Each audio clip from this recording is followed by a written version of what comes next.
একজন ভদ্রমহিলা যিনি আলাদা প্রদেশ চেয়েছে বললেন, সেই প্রসঙ্গটাও এসছে। আমি বলেছি হয়তো তার স্লিপ অফ টাং হতে পারে, তাকে যেন সেই মেসেজটা দেওয়া হয়।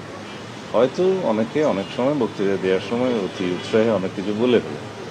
মাননীয় স্বরাষ্ট্রমন্ত্রী, দুষ্ট লোকে কয় দীর্ঘদিন পর্যন্ত আপনি ভারতের শিলংয়ে ছিলেন, এজন্য ভারতের প্রতি আপনার প্রেম প্রীতি একটু বেশি।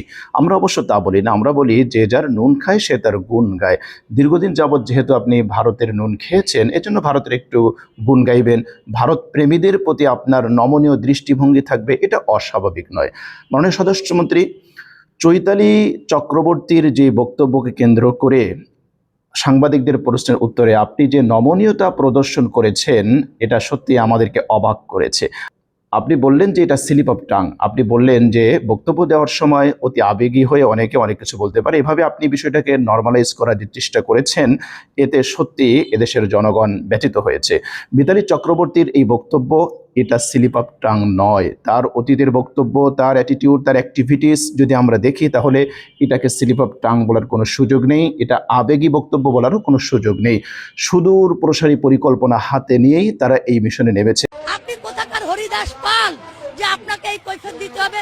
আপনারা দুইটা মারবেন, আমরা একটা মারবো, কিন্তু আমরাও মারবো। আমরা কিন্তু বিভিন্ন মানবতা, বিভিন্ন বিশ্বের দেশ থেকে সাহায্য চেয়ে আমরা বাংলাদেশ আর একটি প্রদেশ করবো শুধুমাত্র সনাতনীদের জন্য। বাংলাদেশের পরিবেশ পরিস্থিতিকে অস্থিতিশীল করে ঘোলা পানিতে মাছ শিকার করার মিশনে তারা নেমেছে। আপনাকে চিহ্নিত করতে হবে কারা দেশপ্রেমী আর কারা দেশের শত্রু। মনে রাখতে হবে যে আপনি স্বাধীন সার্বভৌম বাংলাদেশের স্বরাষ্ট্রমন্ত্রী। সুতরাং আপনাকে ফাইন্ড আউট করতে হবে কারা ঢাকায় ঘুমিয়ে দিল্লির স্বপ্ন দেখে, কারা ঢাকার নুন খেয়ে দিল্লির গুণগান গায়। 2026 সালের ভারতীয় রাজাকার কারা, এদেরকে অবশ্যই চিহ্নিত করে এদেরকে আইনের আওতায় এনে উপযুক্ত শাস্তির ব্যবস্থা করতে হবে।